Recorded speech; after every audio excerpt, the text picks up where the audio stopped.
At the Sports History Network, we're proud to introduce you to a new sponsor for our podcasts.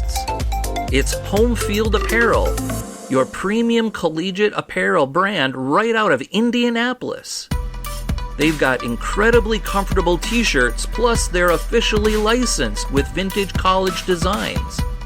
They have over 150 plus colleges available now and always adding more. Homefield digs through the archives and history of your school to find unique logos, mascots, and moments to make thoughtful designs for your school. When you shop today, new customers can get a 15% discount off their first purchase using the promo code SPORTSHISTORY at checkout. You can learn more at homefieldapparel.com. It's a bonus edition of the Sports Jersey Dispatch podcast here. Today we have Sam Zygner, a great Sabre historian that's going to talk about some South Florida baseball before the Marlins played in the MLB with some great players that came through there. We have Sam coming up in just a moment. Hey, this is Darren Hayes. You've probably heard me on the Pigskin Daily History Dispatch. Well, welcome to my journey of learning more about sports history, and we're going to do it by learning about the great athletes and the uniforms that they wore, as they both tell a lot about the games that we love and have watched so much throughout most of our lives. These are the chronicles I'm going to share with you on what I've learned through my journey in the Sports Jersey Dispatch.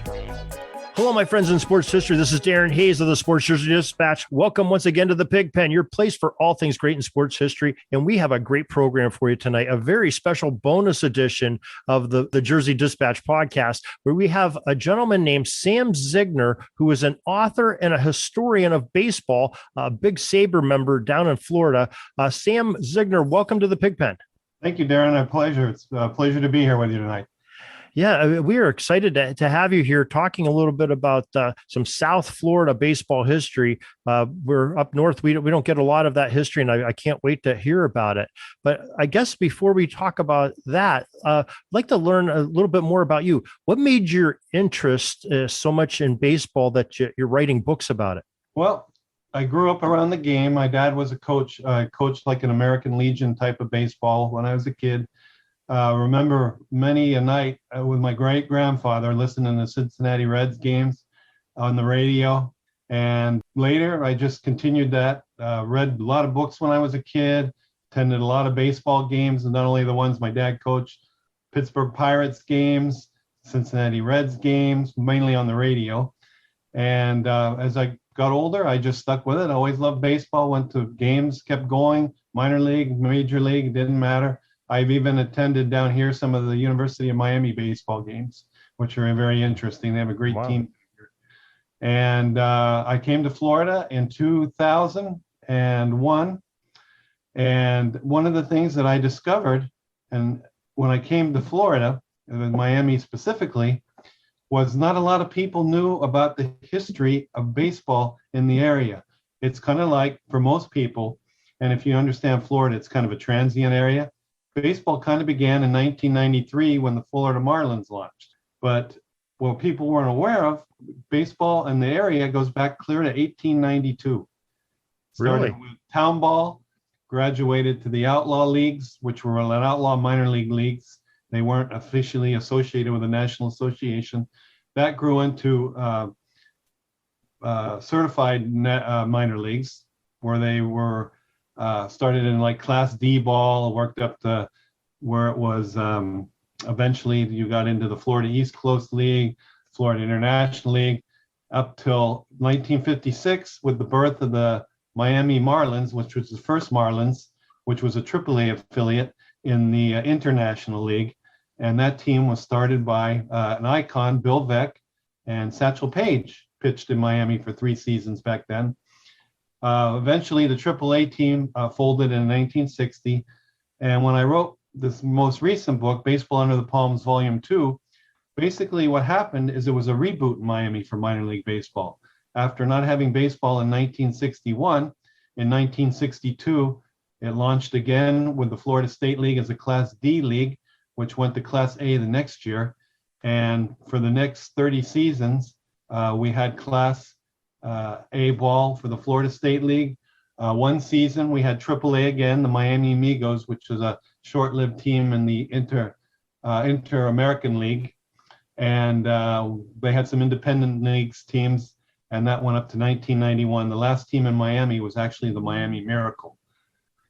Wow, that is some rich history there. It's quite a variety of names. Was there any like significance behind any of those names, like the Miracles? That sounds like it must have some deeper meaning, maybe, that you're aware of.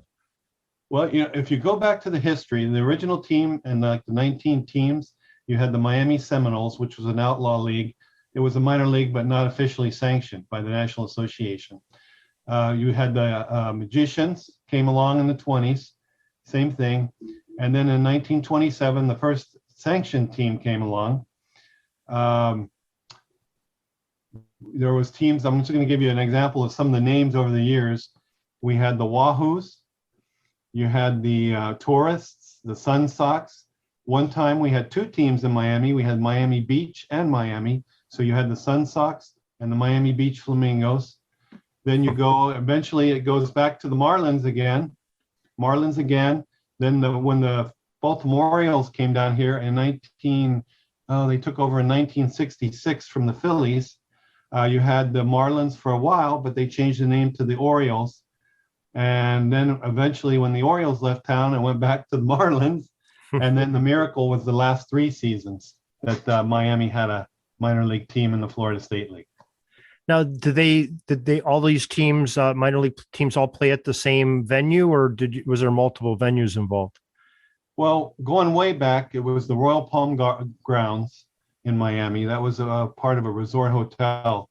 When it got to the more modern era, they played at Miami Field for a while. What the most recognizable stadium in Florida, or South Florida anyways, was Miami Stadium, which was a state-of-the-art stadium built in 1949. And that stadium was used right up until they played in there till 1989 was the last season they played there. And then the team temporarily moved to Hialeah, Florida. And then after that, they moved to Pompano Beach, Florida, but they kept the name when they were the Miracle. They still kept the Miami notation on the hats and so forth to have the name recognition. Of course, with the Marlins coming, the Florida Marlins were coming, and territorial rights. That was basically the death knell of minor league baseball in the Miami area. Well, that's very understandable. You don't really want to have a minor league team where you have a major league team. That wouldn't make much sense, would it? When you're striving that far long to get a big team. Is there some good backstory to how the current Marlins got into the Major League Baseball? I mean, how it went from a minor league up to a major league? Well, for a long time, people in Miami were looking for a higher grade of baseball, and that was one of the complaints that they had about the Florida State League and the A-level team, that they felt Miami deserved a higher level of baseball. Not to say that it was a low level of baseball. The talent was very good. For instance, over the years, players like Fergie Jenkins started in Miami. You had Eddie Murray. These are Hall of Famers. Right. Cal Ripken Jr. was in Miami with the Miami Orioles, as was Murray. Fergie was a member of the Marlins in '62 in the initial season and was there in 1963 also. Going way back, Maury Wills came through Miami and his minor league career before going to the major leagues. And so you had a lot of players, a lot of names. I mean, Johnny Oates, Don Baylor. These are just some of the names that came through the town that fans got to see before they made the jump to the major leagues. But basically, when the Florida Marlins started, that was driven by a gentleman by the name of Wayne Huizenga, who owned at the time, one of his businesses was Blockbuster Video. I don't know if probably some of our older listeners will remember Blockbuster Video. And he was the main driving force to bring Major League Baseball to Miami. And that started in 1993. They came at the same time, I believe, that the Colorado Rockies started. And within 4 years, the Marlins actually won a World Series, which was almost unheard of at the time for an expansion team. Now, I believe Mr. Huizenga, didn't he also own the Dolphins at one time too? I believe he might have, because I know that at one time that he had a name recognition with the stadium out there. I'm not sure. I'm not as well versed in football as probably you are, but yeah, I think he might have, and I think he, besides Blockbuster, he might have had something to do with Waste Management. I believe. Maybe I'm thinking of the wrong person, but I know it's owner down there. I think it might be you're him. exactly right. He did. He Okay. owned a management company. Yeah. Yeah, you're stirring some memories from the fog is clearing a little bit, so I appreciate that. Oh yeah, that is pretty interesting. Cal Ripken Jr., you said, was playing minor league baseball with the Orioles affiliate down in Miami. Now, was he sort of the Iron Man that he was in the Major League Baseball too? Well, it's interesting. He was in the lineup pretty much every day when he was in Miami. He was there during the 79 season. His history to Miami and Miami Stadium goes back to 1967. His dad was the manager of the 67 Miami Marlins. And Cal Jr. and his brother Billy, who both played in the big leagues, they used to run around Miami Field and shag fly balls.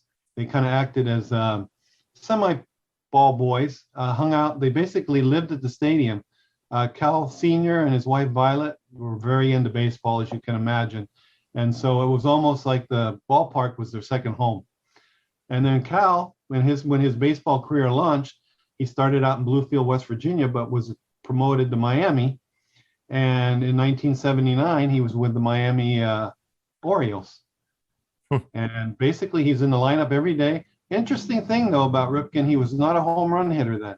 He didn't hit his home run till first home run that season to well into the season. Though Miami Stadium was a ballpark that was hard to hit a ball out of, but still, he didn't hit I think his first home run came about a month and a half or 2 months into the season. But now I was going to ask that question. Now, down in Miami, I guess any era with the humidity, I assume you always have down there. Is it a lot harder to hit home runs down there as compared to some of the more minor? I'm not counting like Colorado, but some like Arizona. Is it easier to hit a home run like in Arizona ballpark than it would be in the humidity of Miami? Yeah, the higher altitude really is an advantage to the batter. In the minor leagues and the Florida State League in general, a home run leader in the league would usually lead the league with 12 to 15 home runs in a season. The humidity played a huge part in that. Miami Stadium was very difficult. It was really a pitcher's park. It was very difficult to hit a home run out of. It was 400 feet to center field, and then there was a high wall behind the center field wall. And then down the lines, it was, I think, 330, 340 down each left field and right field poles. And so, that doesn't sound that deep, but when you mix it with the humidity and the wind always coming in from the outfield, if a guy hit 10 home runs or 12 home runs for Miami, that was considered a big season. One guy one year, Jim Fuller, who had a brief turn in the major leagues, he actually one season hit 33 home runs in the Florida State League, which was colossal. Jeez. That does sound like a formidable field. Plus, you got a couple things going against you.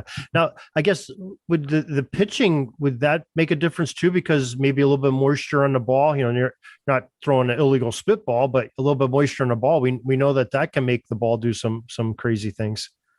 Yeah, I think definitely that played a role. The humidity in the ball. Teams tended in the Florida State League also, I found in doing research, tended to send their better pitching prospects to the Florida State League and tended to send their better hitters more towards the West Coast, like out to Stockton, Bakersfield, those type of cities. I guess it was more of a confidence issue, when you're starting at the lower level, maybe. I'm just speculating, but you go to the Florida State League and it really does build your confidence. As an example, Ferguson Jenkins' first year with Miami, he came about halfway through the season. He had a 7-2 record, but a .97 ERA. Wow. That's really good. I assume that would probably do reverse confidence the other way too. So if you're a good hitter, you're going out west. If you end up going down south and against a tough pitching, your batting average is going to drop. Where the good guys are going out there and really padding their numbers against lesser pitching. Yeah, if you hit 300 in the Florida State League during those years, from the 60s, 70s, 80s, even in the 90s, you were considered a pretty good hitting prospect. As an example, Eddie Murray, when he was a 19-year-old in Miami in 1974, he hit 297, and that was considered really good. There was one other guy on the team who hit a little over 300 named Jeff Ferramisco. Interesting story there. Talk about two players going in different directions. Eddie Murray and Jeff came a little later in the season. He was through the June draft. And when he arrived, he played the last about 53 games, I believe it was, but he had similar numbers to Eddie. And as you know, Eddie went on to a Hall of Fame career. So when Jeff returned the next season for spring training, Eddie had moved up, but Jeff had some difficulty in spring training. He was having trouble with his breathing. He was having trouble. He had headaches, really severe headaches and so forth. And they kind of had the two guys on the same course, these are huge prospects. They're going to move up. Jeff's career in 75 was derailed from, you're not going to believe this. He became allergic to grass and dirt. Oh my goodness. So this kind of tells you, in the minor league it's fickle, how guys go to the top, some guys peel off to the side.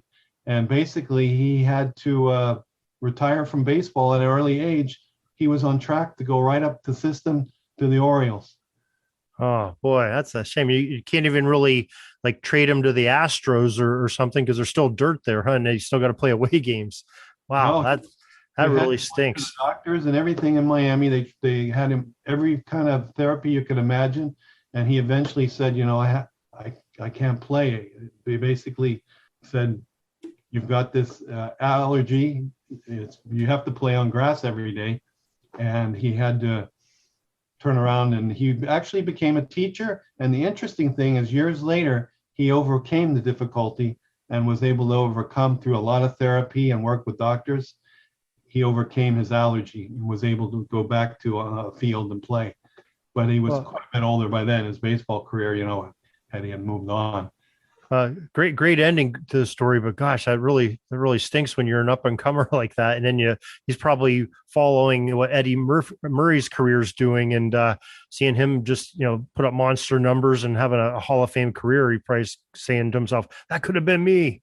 Yeah, and you think Jeff was on the same track, and then all of a sudden, bad luck, I guess. Yeah, that's for sure. Sometimes that happens.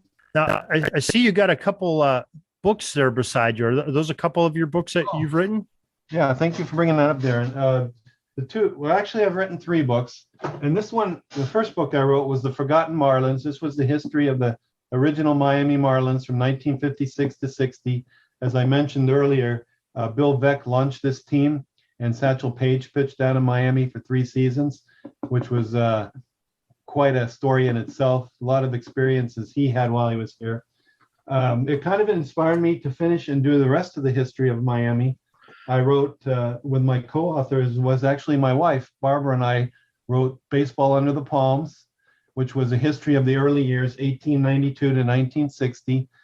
And then we followed that with Volume 2, which was baseball when it rebooted in 1962 to 1991. So we covered all of those years. It was quite a intensively researched book. Both of us worked very hard on it, but it was really fun getting to work. My wife is a huge baseball fan, so we share a love of the game. And she grew up in the game. Her father played in the minor leagues and also in the Cuban Winter Leagues, but he also played in Miami at one time for the Miami Beach Flamingos. It was part of his playing career as a catcher. Wow, very cool. So these are the 2 most recent books. Baseball in the Palms, of course, Volume 2, the most recent. And then this is what it kind of all started, was the Forgotten Marlins. Now, are they still available for sale? And if they are, if you could tell the listeners where they might be able to purchase these. Sure. As far as the 2 Baseball Under the Palms, they're available at Amazon.com. You can find it also at sunburypress.com. That's my publisher. The Forgotten Marlins is also available on Amazon.com or through Scarecrow Press, or you can go purchase that through Rowman and Littlefield is the main publisher for that book. Okay. And we'll try to put some of those links on the show notes of this podcast, so listeners, so if you're driving, you can get connected to Sam and his books so that you can get copies of those. So we'll put those links out there with the titles to try to help that out. Oh, thank you. Oh, yeah, most certainly. So you said your wife has that background of baseball with her father, being a player and everything. Is that how, did you and your wife meet through baseball? Actually, and funny, we did not. Oh, okay. It's an interesting story. that goes back a long ways. But I came to Miami. We got married in 2001. And actually, I didn't know about our father's career until we started dating. So it was really interesting. I guess baseball-like minds tend to attract to each other, you know? Right. And Well, in the real world, that really usually doesn't work out that way, Sam, though. I know, like my wife is, isn't real a big fan of any sport, and she just supports me because I watch the sports, but she'll usually go in a different room and go watch one of her programs. But it's interesting. Huh. yeah, I'm blessed that way. I don't think there's many guys that have that blessing, and I'm very thankful for that. Yeah, you are very, very rare. So kudos to her and to you for that and helping you write those books. That had to be quite a feat to share that with your wife and see it go to print and get those first copies in your hands. That's got to be quite a thrill. Yeah, we love working together, and it was, it sounds cliche, but it was really a labor of love for both of us. It was just so fun, and we even got to speak about our dad in both of the books, of course, because he played in Florida, and later he had an organization called Los Cubanitos that when the first Cuban kids came over here in the early 60s, he started a baseball league for them to keep the kids off the street and teach them, the right thing to do. Some of the kids that he coached went to the big leagues. One of the most famous graduate was Freddie Gonzalez, who used to be manager of the Marlins.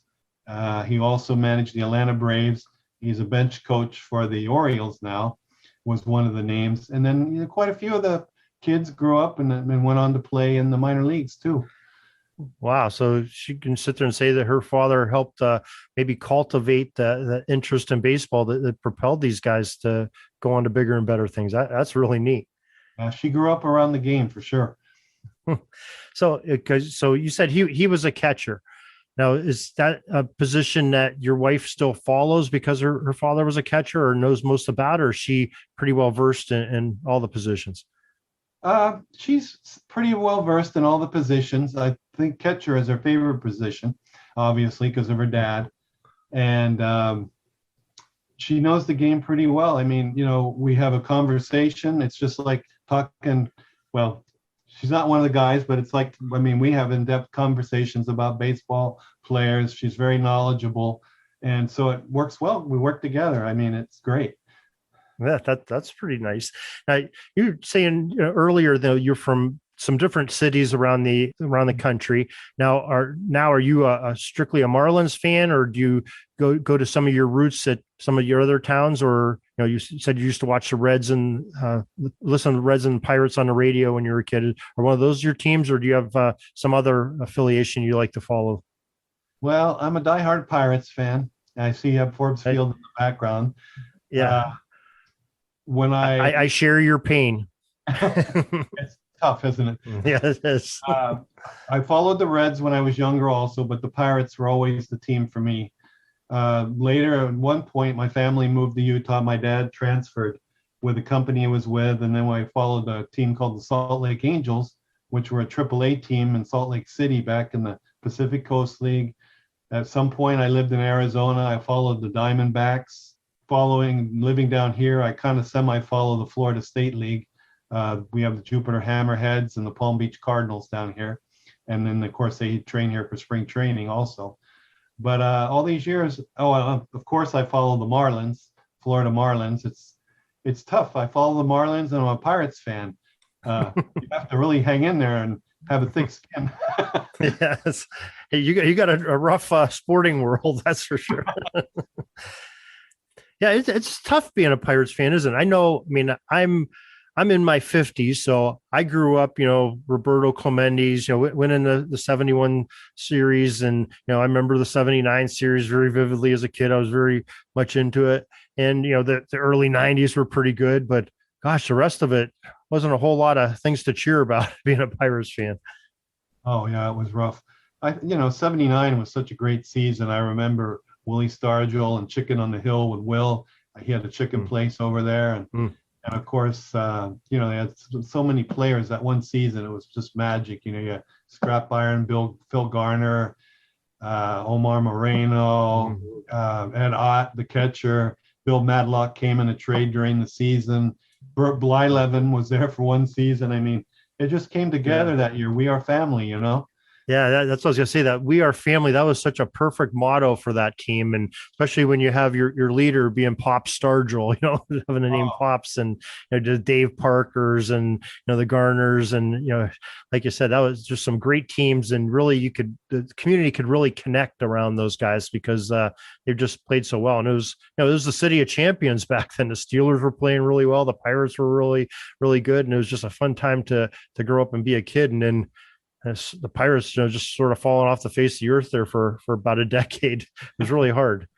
Yeah, until the Andrew McCutcheon era for a while, we had few good seasons, but we just couldn't get over the hump, unfortunately.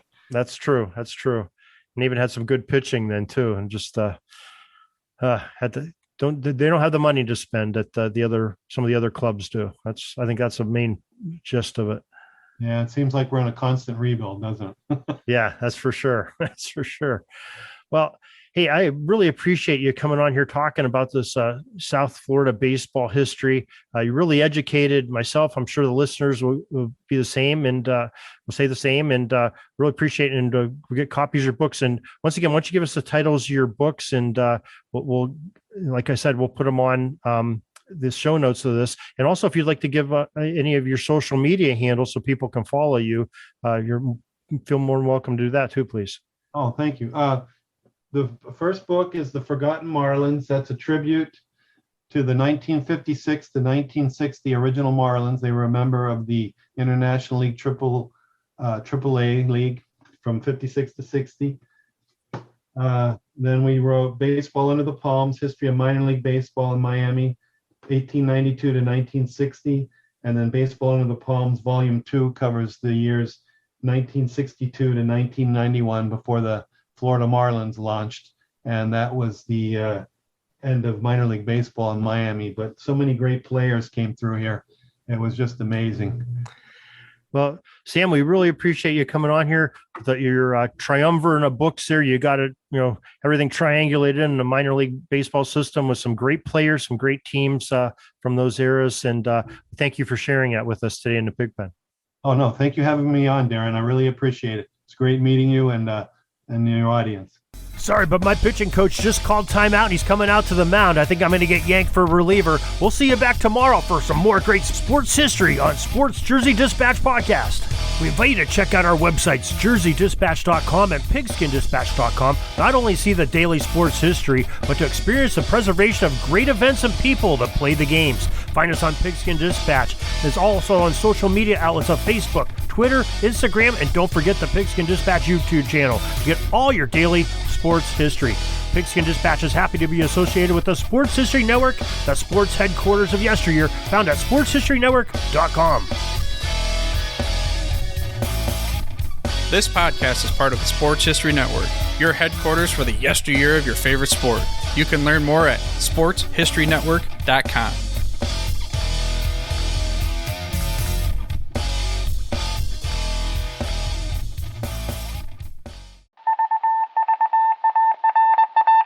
It was just another ordinary day in the offices of the Pittsburgh Guardian newspaper circa 1924. But for Marla Delft, assistant editor, everything was about to change. For she was about to discover the awesome attractiveness of Row 1 brand retro sports paraphernalia items thanks to Orville Mulligan, sports writer. And there it is. Wow, Orville, that's really the bee's knees. Isn't it just? A poster-sized replica of the actual 1909 World Series program cover. I can see that. But where did you get it? And where'd you get it framed? I ordered it from the Row 1 website, where over 6,000 items of sports memorabilia from the 1880s to the 1990s are available for reproduction, in multiple sizes and in several different materials, with over a dozen styles of frame to choose from for prints like this.